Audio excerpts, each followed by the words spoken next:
this video, we are going to continue the poem The Alligator in Country Churchyard. In earlier video, we have discussed the first 12 lines of the poem, and now we are going to learn and discuss the second part of the poem. In first part, we saw that the poet Thomas Gray has created the environment of pastoral, that means a village environment of the evening time.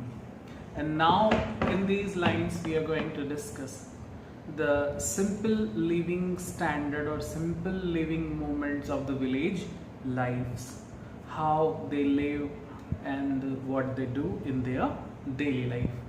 And the tone of the poem is sad, melancholic. Let's see. Beneath those rugged elms that yew trees shed. कल मैंने आप लोगों से कहा था कि poet जो है वो एक कब्रिस्तान, एक चर्च यार्ड में खड़ा होता है और वहाँ से गुजरते हुए लोगों को देखता है, मगर आज वो उस कब्रिस्तान के बारे में, उन कब्रों के बारे में थोड़ा डिस्कस कर रहे हैं। यहाँ पे वो बोल रहा है बीनीथ दोज रग्ड एल्म्स। कब्रिस्तान में काफ़ी सारे एल्म्स मतलब एक छायादार पौधे वहाँ पे लगे हुए पेड़, उनके नीचे काफ़ी सारी खुरदरी कब्रें हैं। दैट यू ट्रीज शेड, जो कि यू पेड़ जो है, यू एक प्रकार का छायादार पेड़ होता है जिसकी लकड़ी फर्नीचर बनाने के काम आती है, बहुत ही अच्छी लकड़ी होती है। तो उसकी छाया में नीचे काफ़ी सारे कब्रों के टीले बने हुए हैं। Where heaves, where heaves the turf, जहाँ अब बड़ी बड़ी घास उगाई है, उन कब्रों के ऊपर बहुत बड़ी बड़ी घास उगाई है। In many a mouldering heap, mouldering heap उन्हें ही कहा गया है कब्रों को। कब्र के जो टीले हैं, क्योंकि आधे घिस गए हैं, आधे पुराने हो गए, तो उनके ऊपर बड़ी बड़ी जो है घास उगाई है। पोइट कहते हैं each in his narrow cell for ever laid, हर कोई अपनी अपनी उस सकरे सकरे कमरों में, यानी कि उन कब्रों में सो गया है सदा सदा के लिए। The rude forefathers of the hamlet sleep, poet कहता है कि वो जो रूड फॉर फादर्स यानी पूर्वज हैं गांव वालों के, हेमलेट मतलब एक गांव के जो बड़े लोग थे, बुजुर्ग लोग, वो सो गए हैं, यानी उनकी मृत्यु हो गई है। पर कभी उन्हें रूड वर्ड कह रहा है, तो रूड वर्ड का उनका नेचर नहीं बता रहा है। कभी रूड कहने से मतलब है कि वो बहुत ही सिंपल स्टाइल से लाइफ को जीते थे, कोई दिखावा नहीं, कोई बनावटीपन नहीं, सादा जीवन वो जीते थे, इसलिए कभी ने उनके लिए रूड वर्ड यूज किया है। The breezy call of incense breathing morn, breezy call यानी वो ठंडी ठंडी हवा का झोंका। इंसेंस एक अलग ही खुशबू वहाँ फैला रहा है।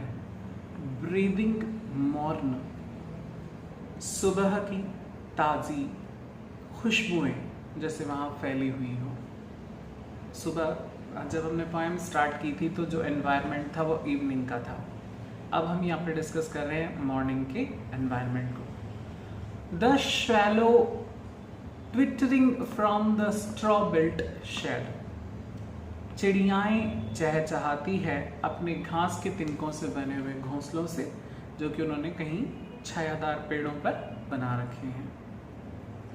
द कॉक्स श्रिल क्लैरियन, मुर्गे की तीखी बांग देने की आवाज़। और द इकोइंग हॉर्न, या भले सुबह को बजने वाला कोई शंख हो।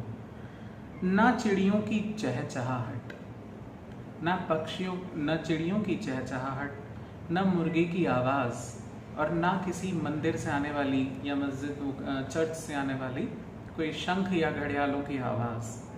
कुछ भी हो, चाहे सुबह की कितनी भी ताजगी हो। नो मोर शेल राउस, आप लोगों को पता है कि जब हमारे यहाँ मुर्गा बांग देता है गांव में, या सुबह का जब समय होता है अच्छा मौसम, उस समय सारे लोग उठ जाते हैं। पर पोइट कहना चाह रहा है कि वो लोग अब नहीं उठेंगे। क्यों उठेंगे? क्योंकि वो कब्रों में सो चुके हैं, उनकी मृत्यु हो चुकी है। कवि कहता है फ्रॉम देयर लवली बेड, अब वो अपनी कब्रों में सो चुके और वहां से वो उठकर नहीं आने वाले वापस।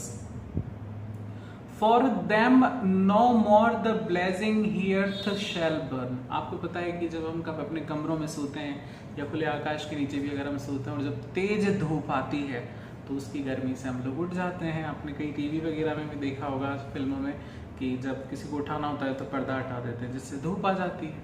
लेकिन फ्रॉम देम, लेकिन अब उन गांव वालों के लिए no more the blazing hearth shall burn, अब कोई और तपती धूप नहीं जलेगी और ना ही busy housewife ply her evening care. अब ना ही वो लोग जिंदा हैं। पहले जब हस्बैंड वगैरह या उनके घर के जितने भी पुरुष होते थे वो जब काम से लौट कर आते थे तो घर की जो गृहिणियां होती हैं गांव में या शहरों में, वो अपने शाम के जितने काम होते हैं कि खाना बनाना या जो भी तैयारियां करनी होती है उसके लिए बिजी रहती है। लेकिन अब ये लोग मर चुके हैं, ये वापस आने वाले नहीं हैं, तो इनकी बीवियों गृहिणियों को, जो शायद है भी नहीं और अगर है तो उन्हें इस बात की अब परवाह नहीं है, वो अब अपने शाम का जो भी कॉरस है उसको नहीं करती हैं। No children run to lisp their sires return. आपने, हम सब जानते हैं कि जब पिता घर पे आते हैं तो बच्चे उनके पास जाकर उनसे लिपट जाते हैं, उन्हें लाड लड़ाते हैं। लेकिन अब कोई बच्चा नहीं जाएगा इनमें से किसी के भी पैरों से लिपटने के लिए, क्योंकि अब ये जीवित नहीं है। और क्लाइंब हिज नीज। बच्चों, आपको पता होगा कि जिस घर में 2-3 बच्चे होते हैं वो तीनों चारों बच्चे छोटे छोटे अपने पिता के पैरों से जाके चिपट जाते हैं, कोई सीने से लगता है। और उन बच्चों के बीच में एक अलग ही कंपटीशन होता है कि सबसे पहले पापा किसे चूमेंगे या किसे गोदी में उठाएंगे। पर अब इनके बच्चों के बीच में भी ऐसा कोई कंपटीशन नहीं रहा, क्योंकि जो है ही नहीं तो ये चीज़ें होना संभव नहीं है।